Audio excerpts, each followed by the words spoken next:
존경하는 국민 여러분, 박병석 국회의장님, 선배 동료 의원님과 부총리님을 비롯한 국무위원 여러분, 충남 천안시 출신 더불어민주당 문진석 의원입니다. 정의용 외교부 장관님께 질문드리겠습니다.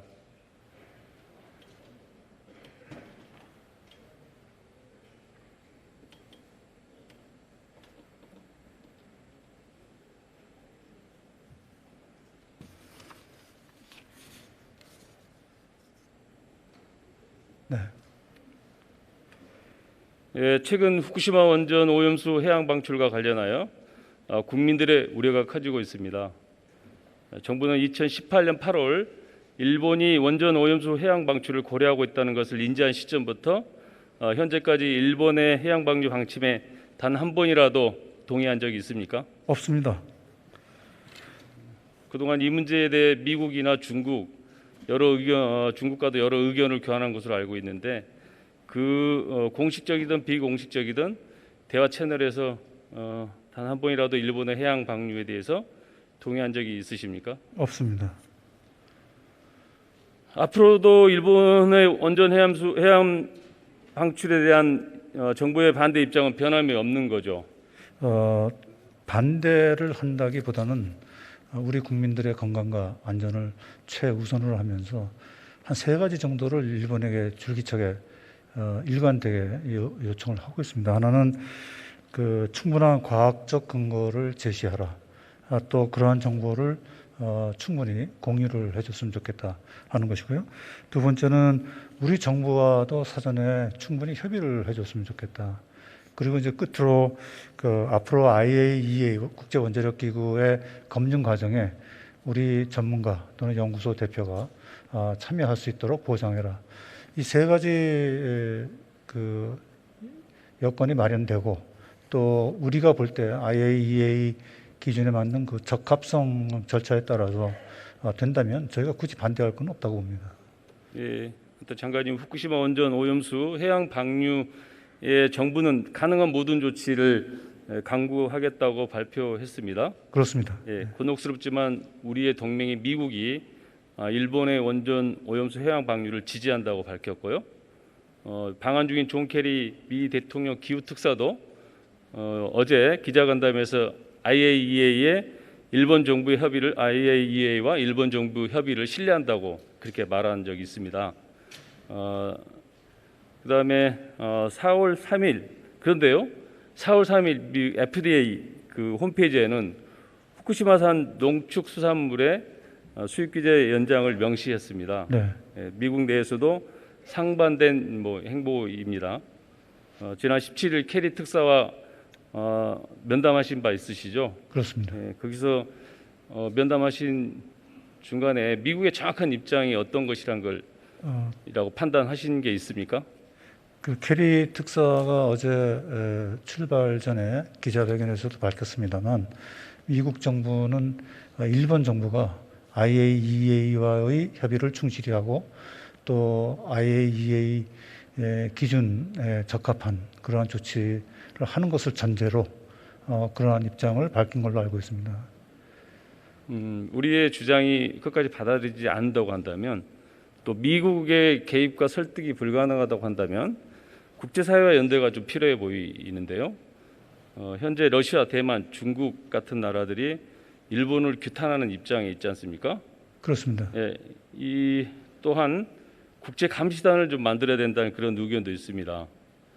다른 국가 연대할 계획이 혹시 있으신가요? 그렇습니다. 저희가 지금 우선 태평양 연안국들을 중심으로 저희가 협의를 하고 있고 이미 태평양 도서국 16개국은 인접 5개국과 또 동일한 입장을 이미 발표를 했습니다. 또 IAEA에서도 우리 정부의 기본 입장에 공감을 표명을 했습니다. 또 EU도 우리 입장에 동조하는 성명을 이미 발표를 했습니다. 또 유엔의 전문가들도 우리 정부 입장을 우리 정부 입장에 공감하는 그런 성명도 발표를 했습니다. 정부는 앞으로도 이런 양자적 또는 다자적 외교 활동을 통해서 우리 입장에 관철되도록 계속 노력해 나가겠습니다. 그거와 더불어서요. 국제해양법 재판소에 오염수 방류를 금지하는 잠정 조치를 청구해야 한다는 그런 의견도 있습니다. 정부가 혹시 준비하고 있습니까? 여러 가지 그 다양한 네. 실효적 대응 방안을 검토를 하고 있고 그 중에 이런 그 사법적 조치 내용도 포함되어 있습니다. 그 국제법적인 대응 절차를 혹시 설명해 줄 수 있습니까?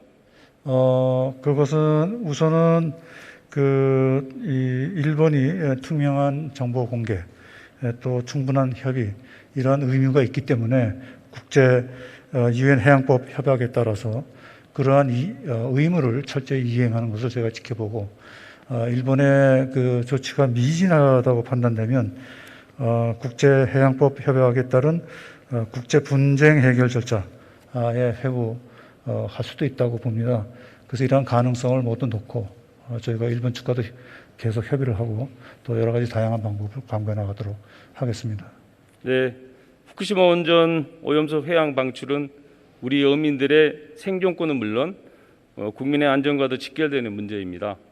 외교부가 관련 부처 협력은 물론이고 국제 연대 등을 통해서 정부의 명운을 걸고 적극적으로 대응해 주시기 바랍니다. 네, 들어가셔도 좋습니다. 네, 그렇게 하겠습니다.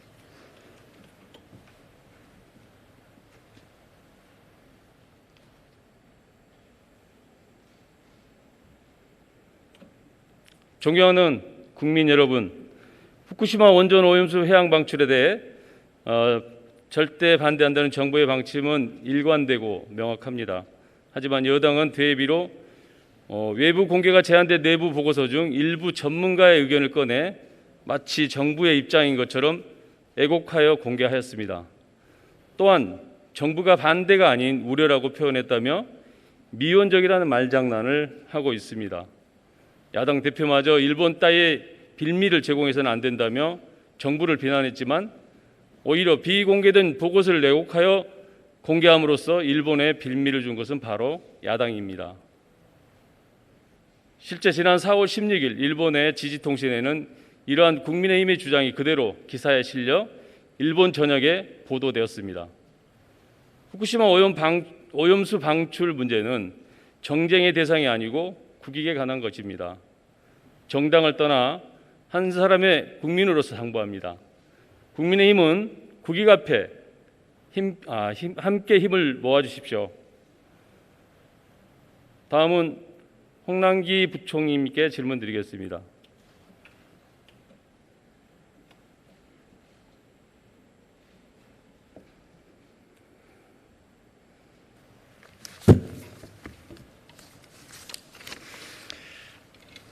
부총리님, 백신 수급 계획에 대해서 더 하실 말씀 있으세요? 예, 아까 제가 네, 설명드리다가 더 말을 못 드렸는데요. 아마 저는 백신 수급과 관련돼서 국민들께서 많이 궁금해하시기도 하고 또 불안해하시는 측면도 있다고 봅니다. 다만 이 정부가 백신 관련해서는 백신 제조사와의 계약 관계가 말씀드리기에 좀 여러 계약상 어려움이 있어서 상세하게 설명드리지 못한 감이 있어서 오늘 제가 조금만 말씀을 드리겠습니다. 이제까지 정부가 구매 계약을 맺은 거는 1억 5,200만 도즈분입니다. 그래서 사람 오면 7,900만 명분이고요. 올해 그 계약은 체결이 돼 있고 상반기 중에 제가 보니까 어제 기준으로 해서 이미 기도입된 게 362만 그리고 도입이 상반기 중에 도입이 확정되어 있는 것이 1,447만 도주입니다. 합해서 1,809만 도주인데요. 이렇게 돼서 저희가 어저께 제가 말씀을 드렸습니다만 상반기에 1,200만 명에 대해서는 백신을 공급할 수 있겠다 말씀을 드렸고요. 대부분 저희가 계약한 부분의 대부분이 국제 백신 수급상 하반기에 많이 몰려 있습니다. 그래서 저희가 11월 달에 집단 면역이 되도록 돼 있다는 말씀을 드리고요. 지금으로서는 계약되어 있는 것이 착실하게 들어오면은 11월 달 집단 면역 달성하는 데는 문제가 없을 것 같습니다. 다만 최근에 일부 백신 공급에 대해서 여러 가지 여건 변화가 있어서 정부도 여러 가지 우려스러운 걱정스러운 부분에 대해서는 대응을 하고 있고요. 백신 공급 회사와 추가적인 백신 공급 논의가 지금 거의 마무리 단계에 있다는 말씀을 하나 드리고요. 두 번째는 외교적인 경로를 통해서 백신을 추가적으로 확보할 수 있는 외교적 협의가 물밑에서 그렇게 진행되고 있다 하는 말씀까지 제가 드리겠습니다. 아까 말씀드린 것처럼 정부는 하여튼 상반기에 1,200만 명분에 대해서 백신이 이루어진다면 한 23% 정도가 되겠습니다. 만약에 그 전체적으로 집단 면역이 이루어지려면 한 65%에서 한 70% 정도 돼야 되는데요. 11월 달 목표를 좀 더 앞당길 수 있는 다각적인 방안을 정부가 추진하겠다는 말씀을 드리고요. 적절한 시기에 저는 이 백신 공급에 대해서도 백신 공급 회사하고 계약 관계가 있지만 양해를 구해서 저는 백신 수급에 대해서도 국민들께 비교적 투명하게 한번 설명드릴 수 있는 기회를 갖는 것이 바람직하지 않은가 이렇게 생각하고 있습니다. 네, 어떤 백신에 대해서 약간의 불안감이 좀 있는 것 같습니다. 수시로 국민들한테 설명할 수 있는 기회를 만드셔가지고 국민들의 불안을 좀 잠재워 주시길 그렇게 최대한 노력하겠습니다. 네, 부총리님, 작년 11월 정부는 공시 가격을 시세의 90%까지 올리는 공시 가격 현실화 로드맵을 발표한 바 있습니다. 이후 정부는 지난달 2021년 공동주택 공시 가격을 발표했습니다. 네. 그러나 발표 이후 공시 가격이 급등했다며 국민들의 반발이 좀 일어나고 있어요. 실제 올해 공시가 현실화율은 작년 대비 1.2% 오른 70.2%로 공시가 현실화 계획과 일치하지만 공시 가격은 작년 대비 약 19% 증가했습니다. 문제는 공시 가격이 조세로 연결되다 보니 증세에 대한 국민들의 우려와 불만이 좀 큰 것 같아요. 실제 종부세 납부 대상은 2018년 46만 6천 명이었는데 2020년에는 74만 4천 명 정도로 증가하고 있어요. 1주택자의 종합부동산세 부과 기준은 9억으로 13년째 유지되고 있습니다. 최근 발표한 서울 공동주택의 공시가 분포를 보면 9억 초과 주택은 2018년에 5.52%였는데 2020년에는 11.13%, 2021년에는 15.99%로 증가했습니다. 종부세 대상이 2018년에 비해 3배 이상 늘어난 것입니다. 공시가 상승과 현실화율을 고려하여 1주택자의 종부세 부과 기준인 9억을 현실에 맞게 상향시켜야 한다고 보는데 부총리님 생각은 어떠십니까? 네, 의원님 먼저 공시 가격이 오른 거와 관련돼서 정부가 사실 공시 가격을 마음 맞춰서 낮게 제시하고 높게 제시할 수 있는 사안은 아닙니다. 공시 가격과 관련되는 법에 의해서 정부도 절차에 따라서 이제 제시하는 건데요. 이번에 공시 가격이 오르는 걸 저희도 힘들게 결정을 했지만 대신 저희가 공시 가격 올리는 것이 증세 목적이 아니기 때문에 부동산 가격이 오르고 또 공시 가격 자체가 현실화율에 따라서 하다 보니까 좀 예정보다는 많이 오르는 셈이 됐습니다. 그래서 그 이전에 이와 같은 세부 부담을 경감시켜주기 위해서 여러 가지 재산세 요율도 인하하는 등 사전 조치를 취했던 것이고요. 의원님이 지금 질문을 주신 종부세와 관련돼서도 아무래도 공시 가격이 오르고 주택 가격이 오르다 보니까 종부세 대상자가 늘어난 게 사실입니다. 그리고 9억이라고 하는 기준이 말씀하신 대로 한 11, 12년 전에 만들어진 기준이기 때문에 제가 보기에는 거기에 대해서는 여러 가지 저도 그렇고 저희 기재부도 정부도 의견을 많이 받았습니다. 그래서 저희로서는 그 부동산 정책과 관련돼서 잘못된 시그널이 가지 않는 범위 내에서는 그러한 의견에 대해서도 같이 짚어보고 있다는 말씀을 드립니다. 그 문제는요. 그 증세 목적이 아니지만 네. 일부 국민들은 증세를 받아들이고 있다는데 문제가 좀 심각한 것 같아요. 그러니까는 현실화 시킨다는 것이 부동산 가격이 폭등했잖아요. 그러다 보니까 네. 공시가가 자연스럽게 올라가고 공시가가 올라가다 보니까 세금도 올라가게 되는 이런 그 연속적으로 이루어지다 보니까 국민들은 이제 증세로 받아들이는 겁니다. 예, 그러나 제가 의원님 한 가지만 더 말씀을 드리면은 종부세가 아까 말씀하신 대로 공시지가 9억 이하는 제외되기 때문에요.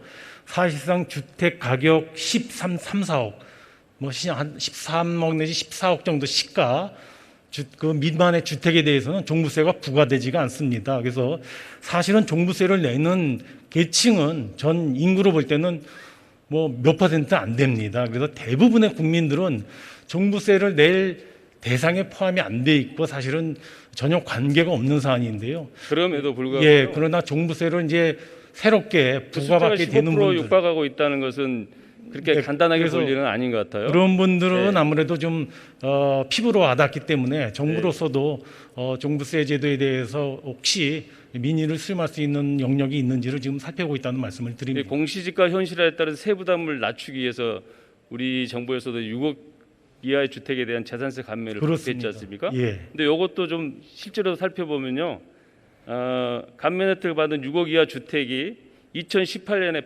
87.2%에서 2021년에는 70.6%로 줄어들어요. 그러니까 국민들 입장에서는 감면을 받다가 어느 날 갑자기 감면 대상이 안 된다고 했을 때 불만이 또 생길 수밖에 없지 않습니까? 예, 그래서 이런 부분도 이게 이제 갑자기 부동산 가격이 폭등하는 바람에 이런 현상이 발생한다고 보는데요. 네, 그래서 지금 네. 아까 말씀드린 대로 이제 60 미만까지는 재산세율 자체를 인하 3년간 한시적으로 인하 조치를 했고요. 또 이거에 의해서 혹시 건보료 가입자에게도 피해가 있을까봐 정부로서는 이 건보료의 거의 재산 공제율도 더 확대해줘서 이분들에게 그와 같은 불이익이 가지 않도록 정부도 노력하고 있다는 말씀을 그 드리고요. 대상이 줄어들었다는 거예요. 문제는 근데 뭐 감면 대상이 줄어들었다는 거죠. 근데 전체적으로 모든 계층은 다 부동산 가격 자체가 올랐는데 세금이 하나도 변동하지 않고 그대로 있어야 된다는 지금 건 부동산 아니기 때문에. 가격이 사실은 이상적으로 폭등한 거잖아요. 그러니까 자연스럽게 자연 증가가 된 게 아니고 물가 상승이라든가 이런 비율로 이렇게 증가한 게 아니고 갑작스럽게 폭등한 거란 말이죠. 예. 그러면 거기에 대한 정부의 대책도 필요해 보이거든요. 예, 그래서 아까 말씀드린 대로 일정한 가격 이하에 대해서는 이제 재산세율을 인하해주고 했는데요. 그 기준이 어디가 합리적이냐 하는 거에 대한 뭐 논란은 있을 수 있겠습니다. 의원님 지적 사항을 저희가 다시 한번 잘 살펴보도록 하겠습니다. 네, 집값 안정과 조세 형평을 위해서는 뭐 공시지가 현실화가 반드시 필요합니다. 공시가 현실화를 통해 투기 수요가 찾아들고 부동산 시장이 안정되는 효과도 있기 때문에 일관성 있게 추진되어야 하는 것이 맞습니다만은 이 과정에서 조세 저항이 발생하는 것도 또 뭐 불가피한 일이고요. 하지만 작년에는 패닉 바잉으로 정상적으로 부동산 시장이 작동된 게 아니라는 거 그렇게 보여집니다. 정부의 계획과 부동산 현실이 사이에 괴리가 있을 수밖에 없는데 공시지가 현실화에 대한 뭐 속도 조절도 좀 필요해 보이거든요. 네, 아까 말씀드린 공시지가 현실화 관계는 작년에 정부가 사실 2030년까지 단계적으로 하겠다고 이게 뭐 1, 2년 만에 현실하는 것이 아니고요. 전체적으로 보면은 저는 공시지가가 현재 공동주택은 한 65%에서 한 70% 좀 넘고요. 사실 개별 주택은 55%밖에 안 됩니다. 과연 이대로 그냥 두는 것이 사회적으로 공정한지에 대해서는 여러 가지 의견이 있어서 정부도 현실화율을 높여나가겠다는 계획은 갖고 다만 2030년까지 단계적으로 하겠다는 건데요. 의원님 지적하신 것처럼 작년에 부동산 가격이 많이 뛰다 보니까 현실화율하고 부동산 가격 상승분하고 겹쳐서 그렇게 세부담이 늘어나는 그 부담을 갖게 된 것 같습니다. 아까 말씀하신 대로 정부로서는 세수 증가가 목적이 아니기 때문에 그런 부분에 대해서 가능한 한 부담을 줄여줄 수 있는 부분, 경감시켜줄 수 있는 부분에 대해서는 최대한 고려하도록 그렇게. 네, 공시지가 현실화뿐만이 아니고 1주택자 실거주자에 대한 세부담 완화 정책도 네. 좀 재정비해 주실 것을 요청드리겠습니다. 부총리께서는 LH를 LH 제발. 직원들의 투기 비리로 국민들을 엄청나게 실망시켜 드렸지 않습니까? LH 해체 수준까지 해체할 수준까지 구조 개혁을 하신다고 발표하셨지 않습니까?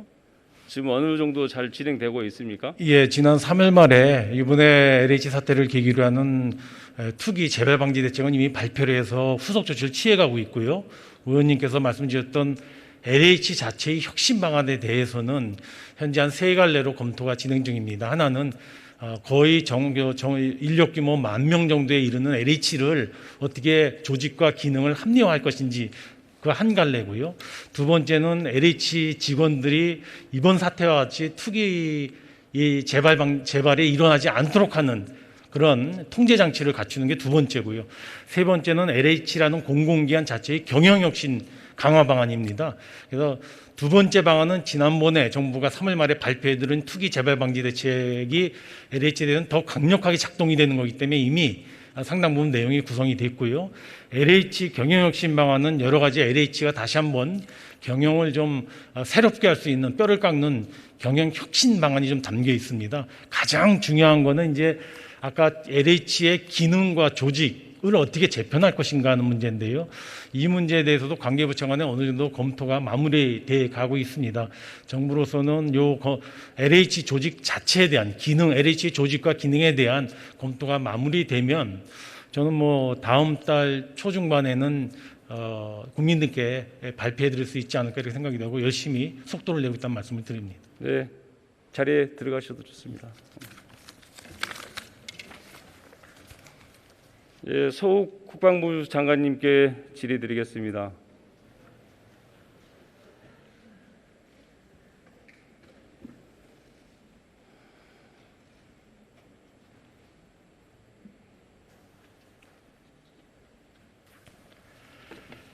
장관님, 문재인 대통령은 대선 공약으로 병사 월급 현실화를 약속했습니다. 2017년 병장 기준 21만 6천 원에 불과했지만 올해 2021년에는 병장 기준 60만 8,500원으로 인상됩니다. 하지만 정부의 이러한 노력에도 불구하고 장병들에게 적절한 급여와 보상이 필요하다는 의견은 해마다 제기되고 있습니다. 올해 21년 병장 급여 60만 8,500원을 최저임금 8,720원으로 이렇게 계산해 보니까 하루에 2.3시간의 시급만 지급하는 꼴이더라고요. 네, 장관님, 20대 청년들에 대한 국가의 노동 착취가 아니냐는 그런 비판이 있습니다. 어떻게 생각하십니까? 네, 의원님, 국가 안보를 위해서 혼신 봉사하고 있는 또 본신 봉사한 병역 의무 이행자에 대해서 적정 수준의 합리적으로 보상을 지급하는 것은 국가적 책무라고 생각을 합니다. 정부에서 이제 18년부터 22년까지 병 봉급을 단계적으로 인상을 하고 있는데 이 이후에도 합리적인 보상이 잘 갖춰져야 될 걸로 현재 보여집니다. 네, 국방 중기 계획에 따르면 2025년에는 병장 월급이 약 96만 원으로 인상될 예정이라고 합니다. 그런데 현재 군복무를 하는 청년들에게는 너무 머나먼 얘기입니다. 병사 월급 현실화를 2024년으로 당길 생각은 없으신가요? 네, 의원님 말씀에 공감을 합니다. 병 봉급 추가 인상이 필요한데요. 다만 이제 국가 재정 여건 등을 종합적으로 좀 고려해 볼 필요가 있어서 관계부처와 협의를 더 해나가도록 그렇게 하겠습니다. 네, 장관님, 병사 급여는 국가를 위해서 헌신한 20대 청춘에게 주는 보상이 아닙니다. 노동력을 제공한 국민에게 국가가 당연히 주어야 할 임금입니다. 이와 별도로 국가를 위해 헌신하고 희생한 20대 청춘에게 정당한 보상이 필요하다고 보는데 국방부가 추진하는 보상안이 혹시 있습니까? 지금 의원님 말씀대로 급여 인상 외에도 다양한 방안을 검토를 하고 있는데 그 검토안 중에서는 그 형평성이라든가 또 국가의 재정이라든가 또 사회적 합의 가능성이라든가 이런 걸 전반적으로 보고 종합적인 검토를 하고 있고 연구 영역을 추진할 예정입니다. 향후 연구 결과를 토대로 해서 이것이 이제 저희 국방부 자체적으로 할 수 있는 일은 아니고 관계부처와 긴밀하게 협업을 통해서 국방 의무 이행자가 체감할 수 있는 보상 지원이 될 수 있는 노력을 강구하겠습니다. 네, 장관께서는 자식을 돌보는 마음으로 장병들에게 정당한 급여와 보상안을 마련해 주실 것을 요청드리겠습니다. 네, 그렇게 네, 하겠습니다. 돌아가셔도 좋습니다. 네.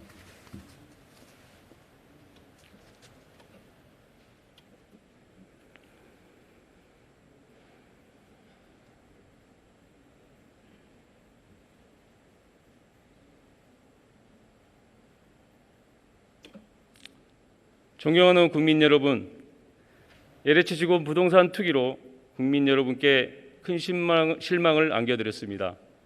죄송합니다. 감추거나 덮지 않겠습니다. 썩은 살을 도려내야 새살이 돋듯 공직사의 부정과 부패를 도려내서 국민의 신뢰를 회복시키고 공정의 칼을 우리 자신에게 향하도록 하겠습니다. 코로나19로 인한 민생 위기로 우리 국민들이 힘들어하고 있는 상황에서 일본의 후쿠시마 원전 오염수 방출 소식은 국민들을 더욱 힘들게 하고 있습니다. 더불어민주당은 민생과 국민 안전을 최우선 기치로 정부를 독려하고 국민이 만족할 때까지 정책과 입법을 통해 최선을 다하겠습니다. 끝까지 경청해 주셔서 감사합니다.